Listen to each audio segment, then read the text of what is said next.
Assalamualaikum warahmatullahi wabarakatuh. Saya Meira. Di sini saya akan melanjutkan membaca buku The Little Handbook for Big Career, Rahasia Kecil untuk Mewujudkan Karir Impian, karya Rifa Sancati. Kali ini saya akan melanjutkan membacakan bab kedua dari buku ini. Bab 2, The Pursuit of Dream Job. Mengejar pekerjaan impian. Do what you love to do, or love what you choose to do. Rifa Sancati. Lakukan apa yang Anda suka lakukan, atau sukai apa yang kamu pilih lakukan. Langkah selanjutnya setelah menentukan career goals adalah mencari pekerjaan yang dapat mengantar kita menuju career goals itu sendiri. Pada tahap pencarian kerja inilah saya mulai merasakan manfaat dari mempunyai career goals. Saya jadi tahu persis harus kirim lamaran kerja untuk posisi apa di perusahaan yang mana. Saya tahu persis pekerjaan seperti apa saja yang dapat mengantar saya menuju cita-cita besar untuk menjadi pengusaha. Keinginan untuk bekerja di divisi keuangan membuat saya memutuskan untuk memulai karir sebagai auditor di Big Four accounting firm.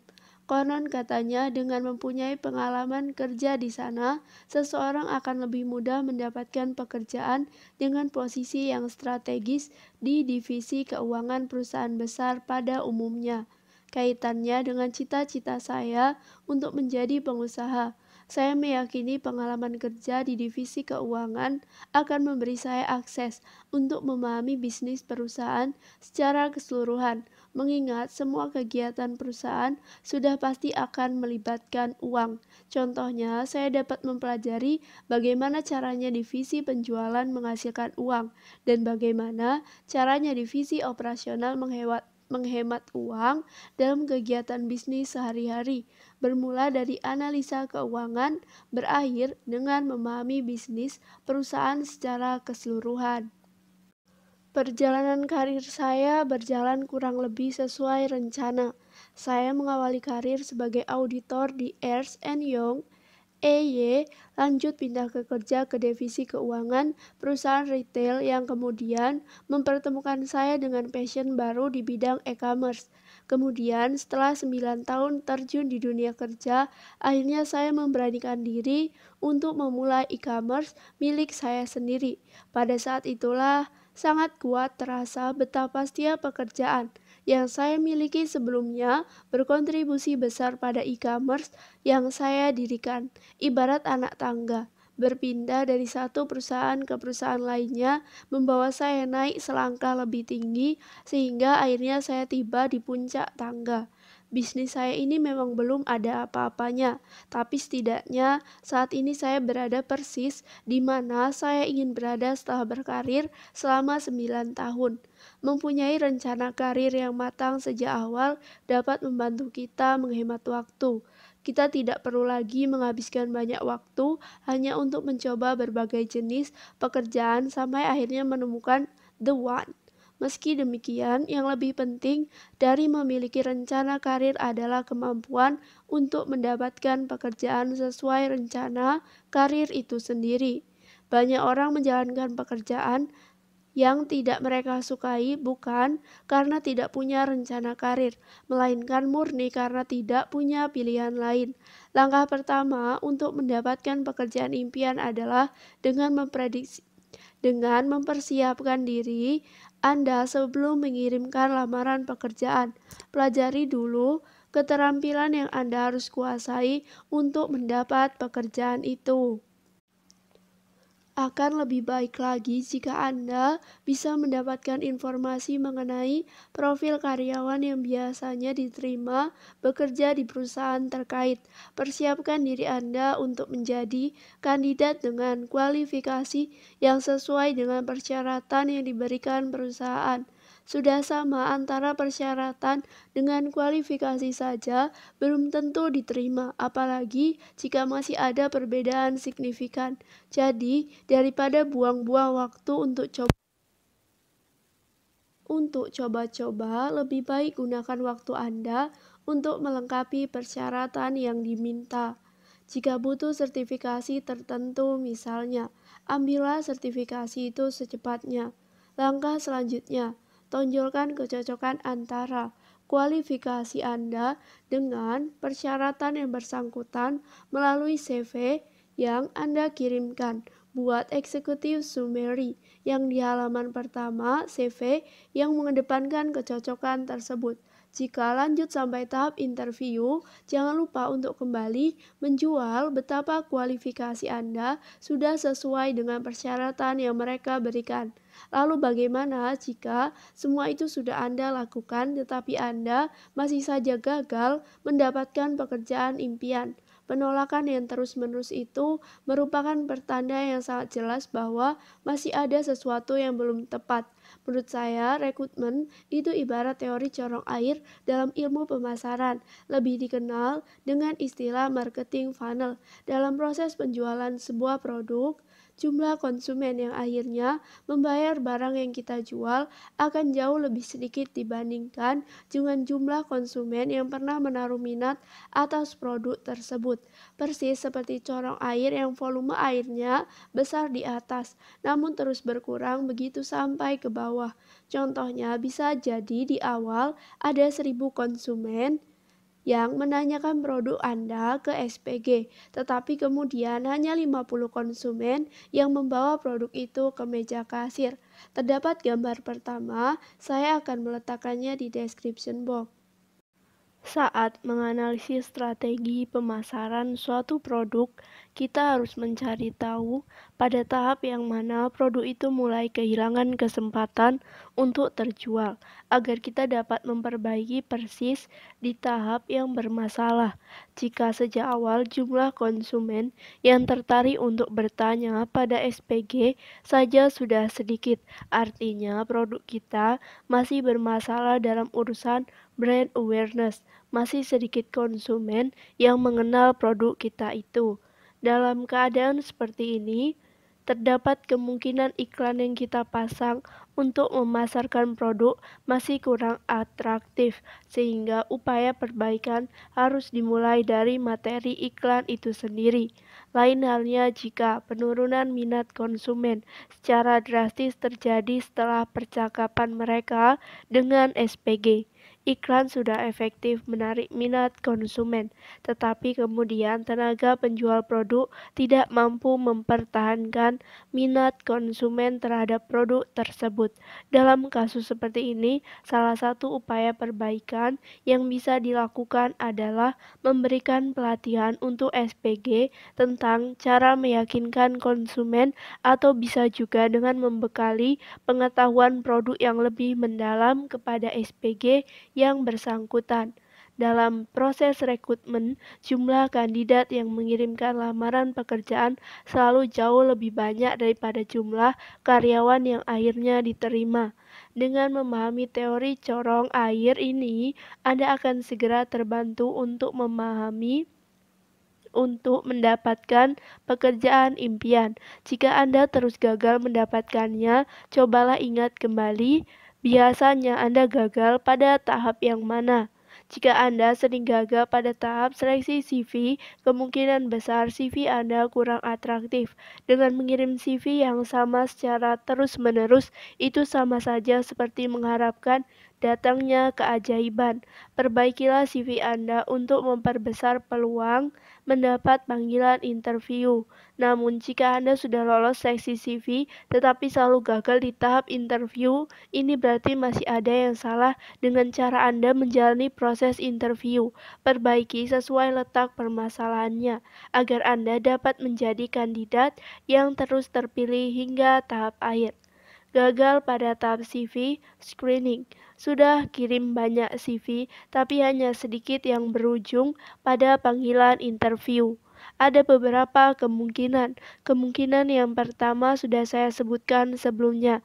Tidak ada kecocokan antara persyaratan dengan kualifikasi. Dari ratusan aplikasi yang pernah Saya terima untuk satu lowongan tertentu hanya sekitar 1-5% yang dari segi CV sesuai dengan persyaratan yang saya berikan dalam iklan lowongan kerja. Silakan saja jika Anda mau coba-coba, tetapi kemungkinan untuk diterima akan tetap lebih besar untuk lowongan pekerjaan yang memang sudah sesuai dengan kualifikasi Anda. Kemudian jangan lupa untuk menyesuaikan isi CV dengan surat lamaran dengan posisi yang Anda inginkan.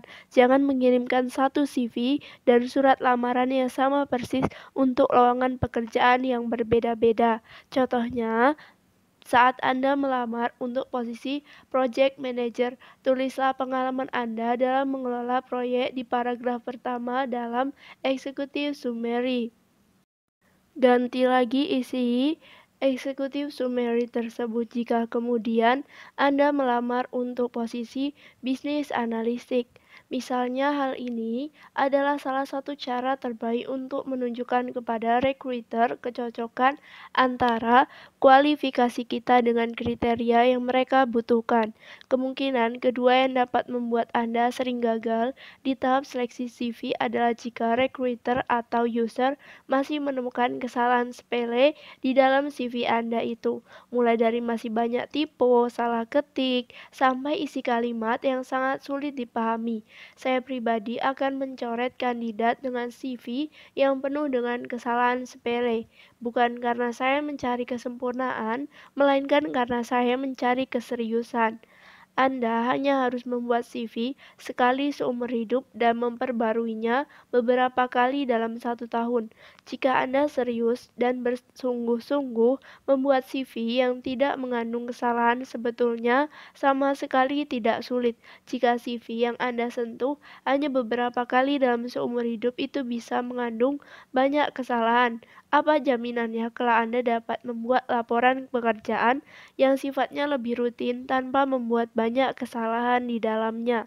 Kemungkinan terakhir yang bisa membuat CV Anda gugur di tengah jalan adalah minimnya tata krama Anda saat mengirim lamaran pekerjaan kepada recruiter. Jika lamaran dikirim melalui email, tulis judul email yang sesuai dan jangan dibiarkan kosong begitu saja. Jangan lupa tulis kata pengantar di email, body, dan jangan hanya mengirimkan lampiran CV-nya saja. Pengiriman lamaran kerja yang tanpa asal-asalan mencerminkan pribadi yang kurang santun dan malas, dua kualitas yang paling dihindari oleh perusahaan manapun di dunia ini. Ada banyak literatur lain yang membahas cara membuat CV yang atraktif. Jangan malas membaca atau belajar dari orang lain yang sering mendapat panggilan interview. Anda juga bisa minta pertolongan teman yang berprofesi sebagai recruiter untuk mengevaluasi konten CV Anda. Gagal pada tahap interview. Ada lebih banyak kemungkinan yang bisa jadi penyebab Anda gagal pada tahap interview, di antaranya: 1. Anda tampak terlalu gugup. Recruiter dan user akan merasa lebih percaya diri untuk memberikan kesempatan kepada kandidat yang juga tampak percaya diri. 2. Anda memberikan jawaban yang tidak sesuai dengan konteks pertanyaan. 3. Anda tampak lesu, sombong, tidak ramah, tidak bersemangat, atau apapun yang tidak meninggalkan kesan baik selama proses interview. 4. Anda tidak mempersiapkan diri dengan baik. Penting untuk setidaknya mengenal bisnis perusahaan sebelum sesi interview. 5. Bahasa Inggris Anda dianggap belum cukup baik. Banyak kandidat yang CV-nya terlihat keren, tetapi bicaranya masih banyak terputus-putus selama proses interview. Sekitar 70% kandidat yang pernah saya interview gagal hanya karena bahasa Inggrisnya tidak memadai. 6. Anda tidak menjawab studi case yang diberikan selama proses interview dengan baik. 7. Anda terlihat ogah-ogahan, sama seperti karyawan yang senang merasa diinginkan. Recruiter dan user pun akan senang jika mereka merasa diinginkan oleh kandidat. Dengan menunjukkan minat dan ketertarikan Anda pada perusahaan, peluang Anda untuk diterima bekerja akan lebih besar. 8. Anda terlihat tidak memiliki kepribadian yang dianggap sesuai untuk pekerjaan tersebut. Misalnya, Anda dianggap kurang tahan banting, kurang agresif, atau sifat-sifat lain yang diharapkan ada di dalam diri kandidat. 9. User tidak merasakan ada chemistry saat berinteraksi dengan Anda. Hal ini belum tentu salah Anda karena sifatnya murni cocok-cocokan. Atau 10. Anda sudah menjalani interview dengan baik, hanya saja sayangnya ada kandidat lain yang dapat menjalaninya dengan lebih baik. Selain penyebab yang ada kaitannya dengan Anda, gagal pada tahap interview bisa juga terjadi karena faktor-faktor lain yang tidak bisa Anda kendalikan. Misalnya posisi yang bersangkutan dibatalkan oleh user karena kendala budget. Banyak hal yang bisa terjadi sehingga saran saya setelah interview sebaiknya langsung move on saja. Tidak usah dipikirkan apalagi sampai menghalangi Anda untuk coba melamar di perusahaan lain. If it's meant to be, it's going to be yours. Gagal pada tahap setelah interview. Interview jelas bukan tahap akhir dan dari proses perekrutan. Proses ini hanya berakhir setelah perjanjian kerja ditandatangani oleh kedua belah pihak. Masih ada beberapa hal setelah proses interview yang mungkin membuat Anda gagal mendapatkan pekerjaan tersebut, di antaranya 1. Sosial media screening. Ada recruiter yang melakukan hal ini di tahap awal, tapi ada juga recruiter yang baru melakukannya di tahap akhir saat jumlah kandidat sudah lebih sedikit dengan tujuan untuk mengeliminasi kandidat yang berpotensi tinggi menjadi toksik bagi lingkungannya. Kandidat yang isi sosmednya termasuk LinkedIn dipenuhi hal-hal yang tidak senonoh, diskriminatif, hoak, dan ujaran kebencian akan otomatis dicoret. Recruiter yang lebih jeli juga akan memperhatikan sampai kepada cara kandidat mengomentari konten milik orang lain. Komentar yang tampak dangkal, tidak nyambung, atau penuh dengan kebencian juga dapat membuat Anda dicoret dari daftar kandidat. 2. Network testimony. Selain sosial media screening, pendekatan lain yang lazim dilakukan oleh recruiter di tahap akhir adalah meminta testimoni kepada orang-orang yang pernah bekerja dengan Anda di perusahaan sebelumnya. Biasanya diutamakan atasan langsung. Semakin banyak testimoni negatif yang Anda dapatkan, semakin kecil peluang Anda mendapatkan pekerjaan tersebut, terutama jika ada satu atau beberapa masalah sejenis yang diucapkan oleh beberapa orang sekaligus. 3. Salary negotiation. Perusahaan pada umumnya sudah memiliki rentang gaji yang dapat diterima. Lebih dari itu, recruiter dan user akan mengalami kendala dalam urusan budget. Penolakan karena masalah gaji ini yang kemudian seringkali dibungkus dengan alasan overqualified kandidat.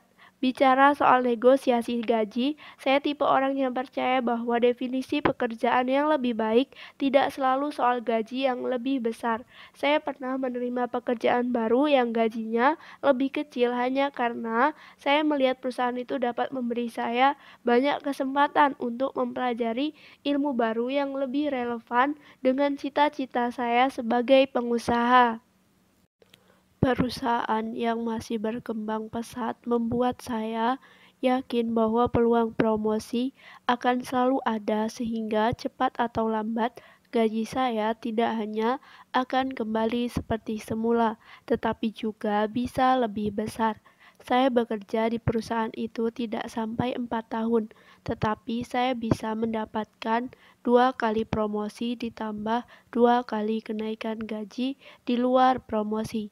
Selain itu, saya juga sangat banyak belajar dari pekerjaan saya di sana. Pengalaman melahirkan satu unit bisnis baru sampai akhirnya bertumbuh puluhan kali lipat hanya dalam waktu 3 tahun sangat membantu saya dalam membangun perusahaan saya sendiri. Hampir semua pengetahuan yang saya miliki tentang e-commerce saya peroleh dari pekerjaan yang satu itu. Bekerja di perusahaan itu pada akhirnya menjadi salah satu keputusan terbaik dalam hidup saya ini.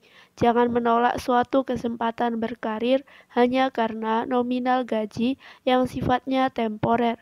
Berpikirlah lebih jauh dan lihat manfaatnya untuk jangka waktu yang lebih panjang.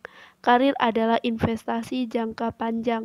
Jangan sampai kehilangan kesempatan emas untuk masa depan yang cemerlang hanya karena selisih gaji yang sewaktu-waktu Anda bisa kejar kembali.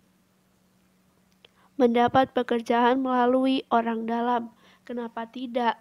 Aktif di LinkedIn membuat saya menyadari bahwa di luar sana masih banyak orang yang mempermasalahkan perekrutan melalui orang dalam. Istilah orang dalam cenderung diartikan secara negatif, padahal kenyataannya masuk melalui orang dalam belum tentu bisa disamakan dengan nepotisme. Perekrutan hanya bisa disamakan dengan nepotisme jika kandidat diterima murni karena faktor koneksi, meskipun sebetulnya orang ini tidak cukup kompeten untuk mengisi lowongan tersebut. Saya pun pernah beberapa kali mendapat pekerjaan melalui koneksi. Saya tidak meminta dicarikan pekerjaan, tetapi mereka yang menawarkan. Sejak tahun 2015, hampir setiap bulan saya mendapat tawaran kerja dari orang yang pernah bekerja dengan saya sebelumnya. Saya malah lebih percaya dengan tawaran pekerjaan yang datang dari koneksi ketimbang tawaran yang datang dari headhunter, karena kemungkinan untuk mendapat pekerjaan dari koneksi jauh lebih besar daripada headhunter. Kemudian dalam kapasitas saya sebagai user, saya juga sangat sering meminta referensi dari karyawan lain di perusahaan tempat saya bekerja. Biasanya disebut sebagai referral program. Menurut saya, referral program ini lebih efektif karena prosesnya lebih cepat dan kualitas kandidatnya cenderung lebih terjamin. Pasalnya, jika mereferensikan seseorang yang tidak kompeten, hal itu akan beresiko merusak nama baik karyawan yang memberikan referensi. Saya seperti mendapat penjamin yang tidak bisa saya dapatkan dengan metode rekrutmen konvensional. Kelebihan lain dari Employee Referral Program adalah biasanya profil kandidat yang saya terima sudah langsung mendekati kebutuhan saya sebagai user. Karyawan yang memberi referensi sudah tahu betul tipikal profil kandidat yang cocok untuk perusahaan tempat kami bekerja. Lagi-lagi ini juga kelebihan yang tidak dimiliki oleh metode rekrutmen konvensional. Makanya saya sungguh kaget saat menyadari perihal orang dalam ini ternyata masih sering disikapi secara negatif. Padahal zaman sekarang ini masuk melalui referensi mulai digalakkan oleh para recruiter. Ada beberapa perusahaan yang malah memberikan insentif uang kepada karyawan yang berhasil mereferensikan orang lain untuk posisi kosong di perusahaan mereka. Bukan hanya internal recruiter yang kerap memilih sistem referensi, headhunter sekalipun masih sering meminta referensi dari koneksinya. Jadi daripada terus bersungut-sungut menyalahkan orang dalam yang tidak kita miliki, kenapa kita tidak berusaha menjadi pekerja yang pantas direferensikan? Saya bukan tipe orang yang sangat supel, sangat ramah, dan selalu manis kepada semua orang. Saya bisa dengan tegas mengatakan tidak, meskipun hal itu beresiko membuat saya dibenci orang lain. Namun tetap saja hal itu tidak membuat saya dianggap tidak kompeten dalam pekerjaan saya. Ketegasan saya itu tidak membuat saya menjadi sepi referensi. Kita sama sekali tidak perlu berusaha menyenangkan semua orang hanya demi mendapat referensi. Jadilah pekerja yang bermanfaat untuk orang lain, pekerja yang menjadi top kontributor untuk perusahaan, serta pekerja yang memiliki pengetahuan dan keterampilan yang memadai untuk menunjang karir. Dengan itu saja, saya yakin akan selalu ada orang lain yang tidak segan mereferensikan kita untuk pekerjaan baru yang lebih baik di masa yang akan datang. Suka atau tidak suka, Anda tidak bisa memaksa perusahaan berhenti melakukan referral program. Daripada berusaha melawan arus yang akhirnya malah membuat Anda semakin jauh dari pekerjaan impian. Akan jauh lebih baik jika Anda berusaha untuk beradaptasi dengan tren rekrutmen yang satu ini. Coba perluas networking dengan mengikuti seminar yang sesuai dengan pekerjaan Anda atau aktif berkontribusi dalam asosiasi profesi atau asosiasi distribusi yang Anda geluti. geluti. Kemudian, kalaupun benar perusahaan yang Anda incar marak dengan praktik nepotisme dalam artian yang sebenarnya sebaiknya lupakan saja. Tidak usah ngotot mencari cara baru agar bisa bekerja di sana. Jika mereka terbiasa melakukan nepotisme untuk rekrutmen, kemungkinan besar mereka juga akan melakukan hal yang sama untuk kesempatan promosi pada masa yang akan datang. You didn't have anything to lose, just move on. Untuk Anda yang masih menganggur dan mencari kerja, saya pernah membaca diskusi di LinkedIn mengenai komentar negatif yang beredar di platform itu. Menurut beberapa pengguna yang terlibat dalam diskusi tersebut, banyak orang yang masih menganggur biasanya dicirikan dengan tulisan "Looking for a new opportunity" di profilnya, memberikan komentar negatif atas tulisan orang lain. Mereka kemudian menyimpulkan orang-orang tersebut berubah menjadi sinis dan selalu bereaksi negatif sebagai akibat dari tekanan yang mereka rasakan karena tidak kunjung mendapat pekerjaan. Setelah saya perhatikan, memang benar ada banyak orang yang belum bekerja meninggalkan komentar negatif di tulisan milik orang lain di LinkedIn. Mulai dari komentar sinis yang sangat-sangat tidak nyambung dengan isi tulisan, sampai komentar kasar yang membodoh-bodohi pengguna LinkedIn lainnya. Tidak semua orang yang masih menganggur seperti itu, tetapi memang benar ada cukup banyak. Saya bisa dengan mudah menemukan orang seperti ini di kolom komentar dalam hampir semua tulisan yang viral di LinkedIn. Nah, pertanyaan selanjutnya, mereka menjadi negatif karena tidak kunjung mendapat pekerjaan, atau mereka tidak kunjung mendapat pekerjaan karena perilaku mereka yang negatif. Seperti yang saya tulis sebelumnya, banyak recruiter zaman sekarang yang memeriksa jejak digital kandidat. Beberapa sosial media lain masih bisa dikunci sehingga tidak bisa dilihat oleh semua orang. Tetapi jangan lupa, jejak digital Anda di LinkedIn 100% terbuka untuk siapapun, termasuk mereka yang bukan koneksi Anda di platform tersebut. Kalaupun tidak melakukan sosial media screening, recruiter dan user yang sangat peka bisa dengan mudah mendeteksi perilaku negatif kandidat yang mereka interview. Hal ini sangat mudah terlihat dari cara mereka menjawab pertanyaan yang diberikan selama proses interview. Contoh perilaku negatif yang dapat membuat nama seseorang dicoret dari daftar kandidat. 1. Gemar menyalahkan orang lain atas masalah yang menimpa mereka. 2. Gemar menilai segala sesuatu hanya dari sisi negatifnya saja. Dan 3. Kandidat yang terlalu keras kepala. Tipikal kandidat yang sangat egosentris sehingga kemungkinan besar akan sulit menerima masukan dan juga sulit bekerja sama dengan timnya. Membawa masuk orang dengan perilaku negatif akan sangat berbahaya untuk kultur perusahaan, sehingga sepintar apapun mereka, recruiter yang jeli akan mencoret mereka dari daftar kandidat. Ujung-ujungnya mereka tetap menganggur walau sebetulnya mereka sudah memenuhi kualifikasi secara teknis. Salah satu follower saya di LinkedIn pernah bercerita soal dirinya yang sudah menganggur selama hampir 2 tahun. Tipe orang yang kelihatan pintar dari cara dia menulis. Bahasa Inggrisnya juga relatif bagus untuk ukuran fresh graduates dari universitas lokal. Anehnya dia selalu gagal pada proses interview. Ketika saya gali lebih dalam, ternyata dia pernah dipecat setelah bekerja selama 2 bulan saja. Dia bilang selalu menyatakan alasannya dipecat dengan jujur kepada semua recruiter yang mewawancarainya, tetapi mereka semua tampak tidak peduli. Dari situ, saya langsung bisa menyimpulkan bahwa orang ini punya permasalahan dengan manajemen emosinya. Kebencian dia terhadap orang lain terasa sangat kuat. Tipe orang yang senang menyalahkan orang lain atas kesalahan yang dia perbuat. Dia masih menganggur pun, dia salahkan orang-orang dari kantor sebelumnya. Meski sebetulnya tidak pernah ada bukti yang memperkuat dugaannya itu. Menurut saya dia tidak mendapatkan pekerjaan baru bukan karena dia pernah dipecat, melainkan karena dia tampak belum berubah menjadi lebih baik. Tidak butuh waktu lama, dia langsung mengakui, "I hate human." Saya membalas, "You can hate human if you can still want to work with them." Saya menyarankan dia untuk berhenti menyalahkan orang lain dan mulai belajar dari kesalahannya sendiri.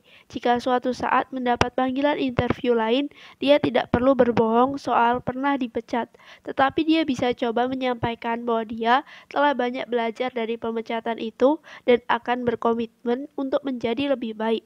Tidak semua pengangguran memiliki sifat seperti yang saya gambarkan di atas. Job seeker yang sopan dan beretika pun tidak kalah banyaknya. Namun, terlepas dari status kepegawaian Anda saat ini, tetap tidak ada salahnya mengevaluasi diri sendiri secara berkala. Jangan sampai Anda kehilangan kesempatan emas hanya karena faktor internal yang sepenuhnya berada di dalam kendali Anda. Belajar menjadi pribadi yang lebih baik untuk kualitas hidup yang lebih baik. Make yourself findable online. Salah satu cara efektif untuk mendapatkan pekerjaan impian adalah dengan membuat profil kita mudah ditemukan secara online. Favorit saya beberapa tahun belakangan ini adalah online profil di LinkedIn. Sejak saya punya akun di LinkedIn, tawaran kerja dari recruiter selalu datang hampir tiap bulan. Hal ini sangat jauh berbeda dengan rekan kerja saya yang tidak mempunyai akun LinkedIn.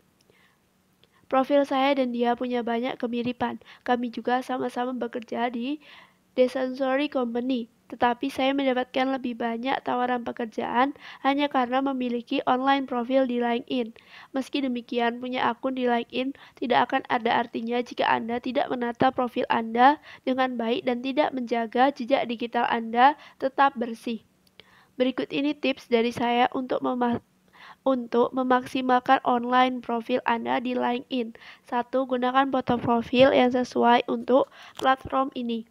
Hindari foto selfie menggunakan kamera depan atau foto dengan pakaian yang terlalu kasual, bikini dan baju pantai misalnya. Hindari juga foto yang membuat wajah Anda tampak tidak ramah. Anda bisa coba minta pendapat dari beberapa orang terdekat terkait hal ini. 2. Jika ingin lebih mudah ditemukan oleh recruiter yang tengah melakukan pencarian kandidat menggunakan LinkedIn, jangan mengisi headline Anda tulisan yang terletak persis di bawah foto profil dengan quotes atau tulisan looking for a new job. Lebih baik tulis profesi atau keahlian Anda. Hal ini akan mempermudah recruiter menemukan profil Anda melalui search engine atau fitur pencari di LinkedIn. 3. Gunakan kolom About sebagai eksekutif summary yang mendeskripsikan daya jual utama Anda sebagai seseorang profesional, kecuali Anda berpotensi sebagai motivator atau penulis. Menggunakan kolom ini dengan kalimat-kalimat kiasan bukanlah pilihan yang tepat. Isi kolom ini dengan kalimat yang to the point dan mudah dipahami. 4. Jangan hanya mengisi nama jabatan dan nama perusahaan saja, tapi isi juga garis besar pekerjaan Anda serta prestasi-prestasi Anda selama bekerja di perusahaan tersebut. 5. Manfaatkan fitur skill dengan mengisi semua keterampilan yang Anda kuasai dan relevan untuk karir Anda. Keterampilan yang sifatnya hanya hobi tidak perlu masuk ke LinkedIn, kecuali jika Anda berkarir dalam bidang yang sesuai dengan hobi Anda tersebut. 6. Manfaatkan fitur recommendation, minta rekomendasi kepada orang-orang yang pernah bekerja dekat dengan Anda. Sedikit rekomendasi yang berkualitas akan lebih bermanfaat ketimbang banyak rekomendasi tetapi pendek-pendek dan tidak terperinci. Dan 7. Aktif menulis artikel yang bermanfaat untuk orang lain. Bisa artikel motivasi atau artikel mengenai bisnis dan profesi yang Anda geluti. Tulis dengan gaya bahasa yang ringan tetapi tidak terlalu santai karena LinkedIn ini wadah untuk para profesional. Hindari menggunakan LinkedIn untuk topik yang terlalu kasual layaknya Facebook. LinkedIn juga bisa dimanfaatkan untuk menjalin koneksi yang kemudian dapat memberi Anda kesempatan bekerja di perusahaan mereka. Saya pernah beberapa kali mendengar cerita soal penggunaan LinkedIn yang mendapat tawaran pekerjaan hanya karena tulisan mereka yang dianggap cerdas oleh orang yang kemudian merekrutnya. Milka Santoso. headhunter yang juga dikenal sebagai LinkedIn influencer, bercerita pada saya tentang salah satu talent yang beliau temukan melalui LinkedIn. Salah satu alasan saya merekomendasikan dia untuk posisi recruiter di perusahaan klien adalah values yang dia bagikan di LinkedIn. Melalui tulisannya, saya dapat melihat cara dia memperlakukan kandidat-kandidatnya. Saya meyakini dia adalah salah satu recruiter dengan customer oriented mindset. Aturan main yang perlu Anda perhatikan dari aktivitas Anda di LinkedIn. 1. Gunakan LinkedIn untuk hal-hal positif yang sesuai dengan fungsi LinkedIn itu sendiri. Baca panduan dari LinkedIn soal apa yang boleh dan tidak boleh Anda lakukan di platform ini. 2. Anda bebas berpendapat, bebas pula menyangkal pendapat orang lain, tapi lakukanlah dengan cara yang cerdas. Kejujuran dan kebebasan pendapat tidak berarti membenarkan ujaran kebencian. 3. Jangan mendebat dengan argumen yang tidak masuk akal atau tidak berdasar. Pastikan keakuratan dari istilah-istilah rumit yang Anda gunakan. Penggunaan istilah atau teori yang tidak tepat hanya akan mempermalukan diri Anda sendiri. 4. Jangan menciptakan debat kusir. Jangan membalas tanpa berusaha memahami sudut pandang orang lain terlebih dahulu. Terus-menerus menggunakan argumen yang sama tanpa berusaha memahami argumen lawan bicara hanya akan membuang waktu Anda sendiri. 5. Yang paling penting, jaga sopan santun. Apapun alasannya, jangan sampai menuliskan kalimat kasar, menggunakan kata-kata yang tidak senonoh. Jangan pula sampai membodoh-bodohi orang lain melalui tulisan Anda. Semua tulisan, bahkan tulisan yang bermanfaat sekalipun, tetap memiliki resikonya masing-masing. Pertimbangkan terlebih dahulu mana yang lebih banyak, kerugiannya atau manfaatnya. Pikir dulu posting, kemudian LinkedIn can either make you or break you. Use it carefully. Make yourself the most wanted employer. Sebaik-baiknya kemampuan Anda dalam membuat CV, semua itu tidak akan ada artinya jika Anda tidak punya cukup banyak hal positif yang dapat Anda cantumkan dalam CV tersebut. Memiliki kualifikasi yang baik jauh lebih penting daripada sekedar membuat CV yang ciamik. CV dapat membantu Anda menonjolkan kualitas Anda sebagai pekerja. Tapi, sekali lagi, mau dibuat secanggih apapun, CV Anda tidak akan banyak membantu jika memang nyaris tidak ada yang bisa Anda tonjolkan di dalamnya. Kembangkan diri Anda sampai level kualifikasi Anda dianggap langka oleh employer sehingga tawaran pekerjaan akan menghampiri Anda tanpa perlu repot-repot mengirim CV ke sana-sini. Semakin banyak pilihan yang Anda miliki, semakin besar pula peluang Anda berhasil mendapatkan pekerjaan sesuai keinginan. Lalu, bagaimana cara menjadi karyawan yang dicari oleh perusahaan? Langkah pertama adalah dengan menjadi pekerja yang memiliki keahlian tertentu, baik ahli dalam bidang profesi tertentu atau ahli dalam industri tertentu, atau lebih baik lagi ahli dalam bidang profesi tertentu di industri tertentu. Pengalaman kerja lebih dari 5 tahun sebagai finance eksekutif di teknologi companies telah membantu saya mendapat banyak tawaran pekerjaan untuk profesi sejenis dari teknologi companies lain. Profesi saya mengharuskan saya untuk memiliki pengetahuan mendalam mengenai akuntansi, pajak, dan keuangan diiringi dengan pengalaman dalam mengaplikasikan pengetahuan tersebut sesuai dengan bisnis perusahaan. Harus taat pada peraturan, harus mampu mengatasi volume transaksi yang sangat tinggi, tetapi jangan terlalu kaku supaya tidak sampai menghambat bisnis perusahaan. Kombinasi yang terlihat sederhana, tetapi tidak banyak orang yang memilikinya.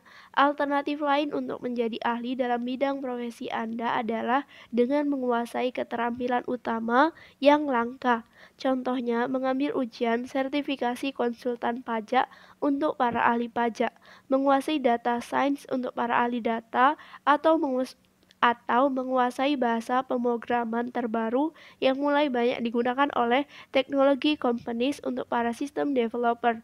Semakin banyak popular rare skill yang Anda miliki, semakin besar pula peluang Anda untuk dicari oleh employers.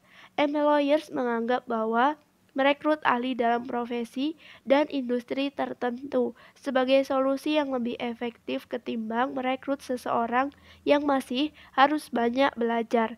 Semakin tinggi posisi yang Anda inginkan, semakin tinggi pula tingkat keahlian yang diharapkan oleh perusahaan.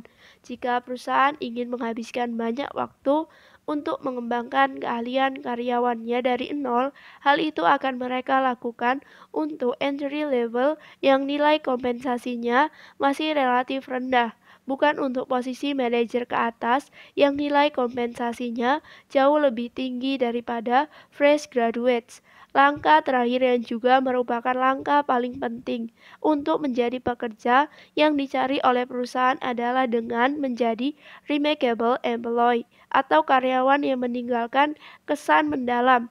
Tinggalkanlah kesan positif sehingga orang yang hanya bekerja sebentar dengan Anda pun akan mengingat nama Anda tiap kali ada kesempatan kerja yang mereka anggap sesuai untuk Anda. Buat orang lain ingin merekomendasikan Anda dengan memastikan bahwa kelebihan Anda jauh mengungguli kekurangan Anda. Jadilah anggota tim yang banyak membawa manfaat untuk orang lain, karena bagaimanapun rekan kerja tetaplah pemberi rekomendasi terbaik untuk karir Anda. Seperti yang saya tulis sebelumnya, Anda tidak perlu berusaha menyenangkan semua orang karena pada akhirnya tetap kinerja, kontribusi, dan manfaat Anda untuk perusahaan yang akan lebih diingat oleh orang lain.